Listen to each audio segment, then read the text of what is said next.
नमस्कार, मैं हूं भूपेंद्र रावत और आज आप देख रहे हैं कि हम लोग दिल्ली में 43 दिन हो गए दिल्ली की सीमाओं को किसानों ने घेरा डाल रखा है। आज 26 जनवरी की परेड के लिए किसानों ने हजारों की संख्या में जो रिहर्सल की, उससे हरियाणा की खट्टर सरकार, उत्तर प्रदेश की योगी सरकार और केंद्र की मोदी सरकार के हाथ पांव फूल चुके हैं। मेरे साथ में किसान नेता आनंद माथुर, शिक्षक नेता कुलदीप माथुर से लेकर के सतीश कुमार से लेकर के कवि सुरेंद्र जी और रोहतास जी हमारे साथ हैं। आज हम जिक्र करना चाहते हैं, आप सब लोगों ने देखा होगा कि जब लोकतंत्र के रास्ते पर, लोकतंत्र के रास्ते से कोई अहंकारी, कोई मूर्ख सत्ता के शिखर पर पहुंचता है तो क्या करता है? अपने ही पूरे दुनिया में दुनिया का सबसे ताकतवर लोकतंत्र अमेरिका के राष्ट्रपति डोनाल्ड ट्रंप ने अपनी संसद पर हमला करवा डाला और हमारे देश के अहंकारी प्रधानमंत्री की कुर्सी पर बैठे नरेंद्र मोदी ने अपने देश के निहत्थे जवानों को गलवान घाटी में मरवा डाला।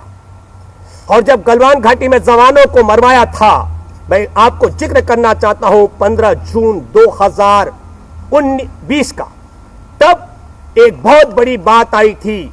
प्रधानमंत्री नरेंद्र मोदी ने ऐलान किया था कि दिल्ली मेरठ क्षेत्रीय रैपिड रेल प्रोजेक्ट में जो चीनी कंपनी को ठेका मिला वो ठेका रद्द हो जाएगा।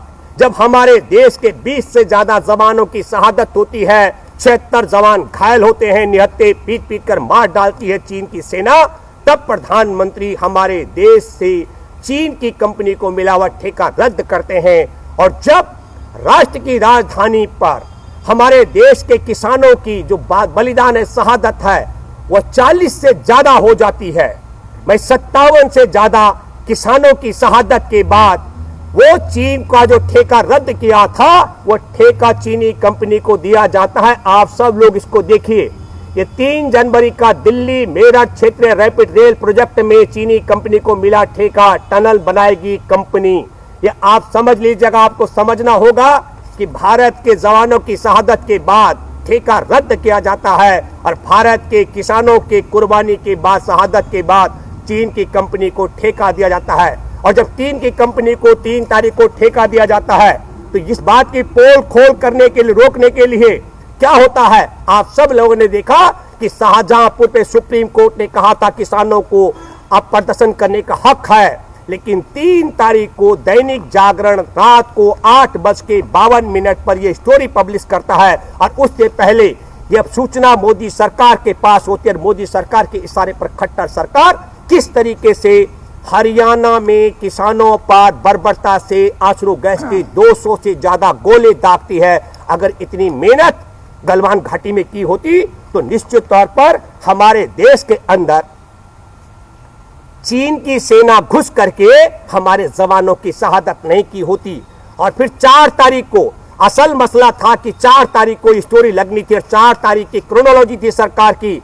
हमारे देश में सुप्रीम कोर्ट के मसले में आपने देखा, राम जन्मभूमि अयोध्या विवाद को लेकर के निरंतर सुनवाई होती रही और यहां सरकार के पास कोई काम नहीं है। कड़कती ठंड में तापमान 1 डिग्री नीचे पहुंच चुका है। किसानों की शहादत का आंकड़ा 60 से ज्यादा पार हो चुका है, लेकिन सरकार भी अपने मौसम और अपनी क्रोनोलॉजी के हिसाब से रखती है। 4 तारीख को ये स्टोरी लगने वाली थी तो उस स्टोरी को दबाने के लिए एक किसानों की मीटिंग का तय किया गया विज्ञान भवन में, और 2 मैं आपको बताना चाहता हूं कि 31 मई 2019 को ये रॉबर्ट वाड्रा का मामला है। रॉबर्ट वाड्रा का ये मामला आप देखिए, बेनामी संपत्ति मामले में वाड्रा से पूछताछ में वाड्रा ने दावा किया कि उन्हें 10 बार से ज्यादा बुलाया गया। ठीक क्रोनोलॉजी देखिए, एक तरफ चीनी कंपनी को ठेका दिया जाता है, वो स्टोरी बाजार में आती है और उस स्टोरी को दबाने के लिए रॉबर्ट वाड्रा के कार्यालय पर आयकर विभाग की छापामारी होती है, ये ताकि नया मामला उजागर हो जाए और गोदी मीडिया इस पर मौन रहता है। और जब चीन की कंपनी को ठेका आवंटित करती है तो चीन के राष्ट्रपति देखिए आप, शी जिनपिंग ने कह दिया अपनी सेना को युद्ध के लिए तैयार रहने के लिए। बात मैं इसलिए आपके सामने करने के लिए आया हूं और हम बात करना चाहते हैं हमारे देश के अंदर ये देश के साथ गद्दारी और चीन के साथ वफादारी करने वाली सरकार है। हमारे देश में 17 जून को प्रधानमंत्री ऐलान कर चुके थे चीन के साथ आरआरटीएस प्रोजेक्ट रद्द कर सकता है भारत, मिलेगा 1126 करोड़ का चोट। और आज आप देखिए, यही नहीं, 15 जून को हमारे जवानों की शहादत होती है, 20 जवानों की, और 76 जवान घायल हो जाते हैं। और भारत की मोदी सरकार चीन के साथ पोषित बैंक से 75 करोड़ डॉलर का कर्ज लेती है, AIIB बैंक से। ये आपके सामने मैं उजागर कर रहा हूं। और 19 जून को भारत सरकार कहती है हम भारत की तरफ से हमला करते हैं, अर्थवार करने वाले हैं चीन पर। और 20 जून को हमारे देश के प्रधानमंत्री उससे पहले कहते हैं उत्पादकों के बहिष्कार से चीन के हाथ पांव फूलने की बात आ जाती है। और आपने एक चीज और देखी होगी, हमारे देश में प्रधानमंत्री ने कहा जब 15 जून को जवानों की शहादत हो जाती है, 17 जून तक प्रधानमंत्री मुंह नहीं खोलते हैं। अफसोस की बात है, ये देश का गद्दार और चीन का वफादार है। और 17 तारीख को 75 करोड़ अमेरिकी डॉलर लोन लेने के बाद 19 जून को ऑल पार्टी मीटिंग का तय करते, उसके बाद प्रधानमंत्री क्या बोलते हैं आप पढ़ सकते हैं। अगर हमारे को उकसाया गया, पहले 17 जून को कहता है चीन को दुस्साहस के लिए, नहीं, ये 17 जून का मामला है चीन के दुस्साहस के लिए कि हम जवाब देंगे। और जवाब देने के बाद में और फिर प्रधानमंत्री 20 जून को एक बड़ी ऐलान करते हैं हमारे देश में कोई नहीं घुसा है, कोई नहीं घुस आया है। जबकि चीन के सैन्य की घुसपैठ से कांग्रेस की पूरी पार्टी 2 जून को, आप सब देख सकते हैं, जो 2 जून को हमारे देश की सरकार को चेता चुकी थी, लेकिन सरकार के कानों पर जू नहीं रेंगी है। मैं आज आपके सामने हम सब लोग बैठे हैं, आज आपके माध्यम से ये साफ साफ कहना चाहते हैं कि अगर हमारे देश के अंदर जिस तरीके से हमने कहा कि आपने देखा होगा दुनिया का पहला राष्ट्रपति है जिसने अपनी संसद पर हमला करवाया, और दुनिया का भारत का पहला प्रधानमंत्री है जिसने निहत्थे जवानों को मरवा करके चीनी कंपनी से और चीन की कंपनी का ठेका रद्द करवाया।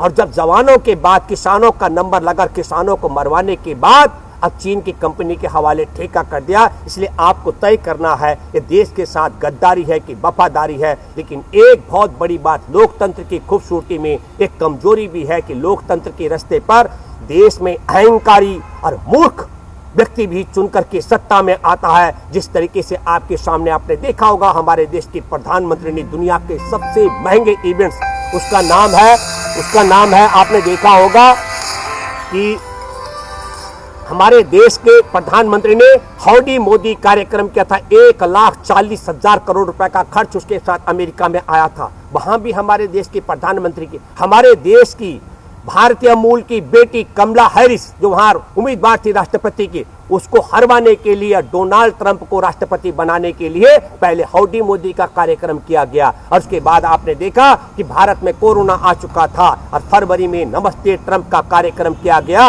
और दोनों कार्यक्रमों को सरकार कतई ये नहीं कह सकती है सरकारी कार्यक्रम है। और मैं आपके माध्यम से कहना चाहता हूं कि इस शख्स ने अमेरिका में भारतीय मूल की बेटी कमला हैरिस के रास्ते को रुकवाने के लिए भी बहुत बड़ा षड्यंत्र किया। और आप सब लोग मेरे साथ बैठे किसान भी जानते हैं, 4 नवंबर को जिस दिन रिजल्ट आ रहा था, भारत में 3 नवंबर को डोनाल्ड ट्रंप के बेटे ने एक ट्वीट करके हमारे देश के जम्मू और कश्मीर को पाकिस्तान का हिस्सा दिखाया। और 4 तारीख को संघ परिवार की भाजपा और आरएसएस के लोग पूरे देश में जगह जगह ट्रंप को जिताने के लिए हवन कर रहे थे। ये देश के साथ में देश की गद्दारी करने वाले जो डोनाल्ड ट्रंप का बेटा जम्मू और कश्मीर को पाकिस्तान का हिस्सा बता रहा था, उसको जिताने के लिए हवन कर रहे थे। और मैं एक बात और आपको बताना चाहता हूं, बधाई देना चाहता हूं, यूट्यूब ने जब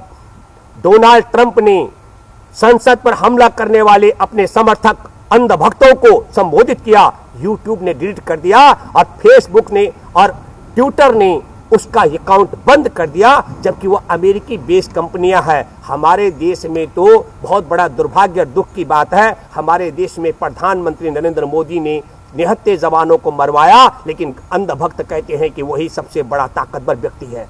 जिस हमारे देश की कंपनी का जो ठेका है वो चीन की कंपनी को दे दिया, देश में टनल बनाने का ठेका, वो कहते हैं ये बहुत बड़े राष्ट्रभक्ति है।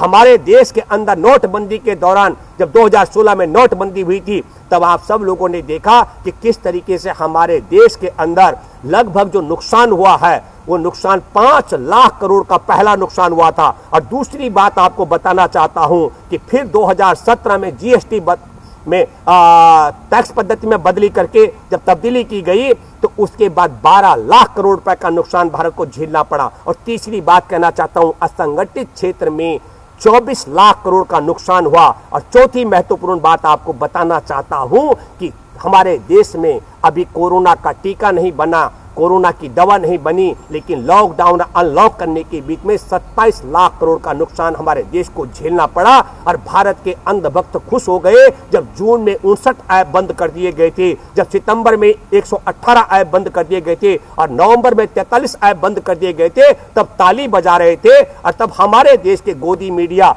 दिन रात इस पर चर्चा करवा रहे थे। तो मैं आप सब लोगों से जरा जानना चाहता हूं, आपसे उम्मीद करता हूं, आप सब दर्शकों से मैं अपील करता हूं, क्या हमारे देश के जवानों की शहादत के बाद जो टनल बनाने का ठेका रद्द किया गया था चीनी कंपनी का, वह देश के साथ वफादारी थी कि नहीं? और अब जवानों के बाद, किसानों की शहादत के बाद जिस तरीके से चीन की कंपनी को ठेका दे दिया है, ये देश के साथ गद्दारी और चीन के साथ वफादारी है कि नहीं? ये बात भी आपको मैं अपील करता हूं। और मैं अपील करता हूं आप सब लोगों से, खास करके जिनके मन में मैं ये 2 बातें कहना चाहता हूं। हमारे देश के शहीदों की, गलवान घाटी के शहीदों की शहादत का अपमान है और हमारे देश की सीमा पर, जो देश की राजधानी की सीमा पर डटे हुए किसानों की शहादत का अपमान है कि जो मोदी सरकार ने रद्द किया गया ठेका चीनी कंपनी के हवाले कर दिया। तो आप सब लोगों से मैं अपील करता हूं कि देशद्रोहियों की पोल खोल करने के लिए जो देश के गद्दार और चीन के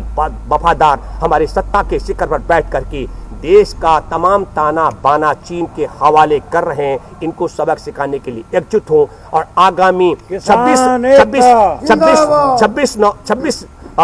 जनवरी को जो दिल्ली में लाखों लाख किसान परेड करने के लिए आने वाले हैं, मैं आप सब लोगों से उम्मीद करता हूं जिस उत्साह के साथ आज हमारे सब साथी किसान यात्रा में डटे रहे हैं, आज हजारों हजार की संख्या में जो ट्रैक्टर उतरे हैं, करीब 60,000 से ज्यादा ट्रैक्टर आज सड़कों पर थे। हम उम्मीद करते हैं कि 6 लाख ट्रैक्टर 26 जनवरी को दिल्ली कूच करेंगे, क्योंकि नरेंद्र मोदी की सरकार का रवैया बहुत गलत है। नरेंद्र मोदी की सरकार का रवैया, अगर मोदी सरकार इन 3 काले कानून को वापस लेती है तो कंपनियां इस सरकार की बेदखली कर देंगे। और ये 3 काले कानून अगर वापस नहीं लेती है और हमारे देश में न्यूनतम समर्थन मूल्य की गारंटी का कानून लेकर नहीं आती है, तो हमारे देश की जनता और किसानों की अगुवाई में इस सरकार को उखाड़ फेंकेंगी। जय जवान जय किसान, जिंदाबाद जिंदाबाद जिंदाबाद।